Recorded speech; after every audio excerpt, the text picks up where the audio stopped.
Hi friends, మీలో ఎంతమందికి రొయ్య పట్టు అంటే ఏంటో ఐడియా ఉంది?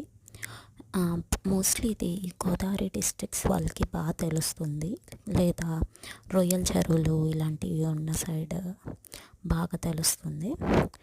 చాలా చాలా బాగుంటుంది. ఇది వండుకొని తింటే చికెన్ మటన్ ఏమీ పనికిరావు, అంత బాగుంటుంది టేస్ట్.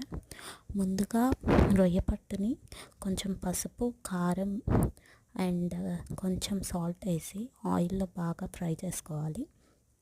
చేసుకున్న తర్వాత ఆ రొయ్య పట్టును పక్కన పెట్టి కొంచెం ఆనియన్స్, టొమాటోస్, మిర్చి, కరివేపాకు, అల్లం వెల్లుల్లి పేస్ట్ వేసి అది బాగా ఫ్రై అయ్యాక మనం ముందుగా ఫ్రై చేసి ఉంచుకున్న రొయ్య పట్టుని ఈ ఆనియన్స్ దాంట్లో వేసేయాలి.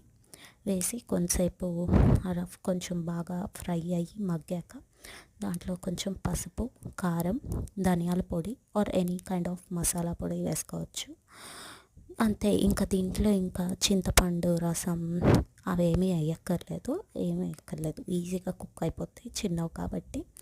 ఇవన్నీ వేసి మళ్ళీ కాసేపు మగ్గనిస్తే రొయ్యపట్టు రెడీ అయిపోతుంది. ఇంకా ఈ రొయ్యపట్టులో మామిడికాయ తురిమి వేసుకుంటే చాలా చాలా చాలా టేస్టీగా ఉంటుంది. అంతే. ఈ రొయ్యపట్టుని వేడి వేడి రైస్లో అలా కొంచెం వేసి కలుపుకొని తింటూ ఉంటే అసలు ఇంకా స్వర్గం గుర్తొస్తుందన్నమాట. అదే సేమ్ రొయ్యపట్టుని కొంతమంది గొంతు దిగదు అనుకునే వాళ్ళు కొంచెం రసం వేసుకుని తింటే చాలా బాగుంటుంది. సో మీరు ఎప్పుడైనా రొయ్యపట్టు తిని ఉంటే కామెంట్స్లో మెన్షన్ చేయండి. రొయ్యపట్టు ఇష్టమైన వాళ్ళందరూ లైక్ చేయండి. తెలియని వాళ్ళు దొరికితే ఎక్కడైనా ఇలా ట్రై చేసి వండుకోండి. Thank you.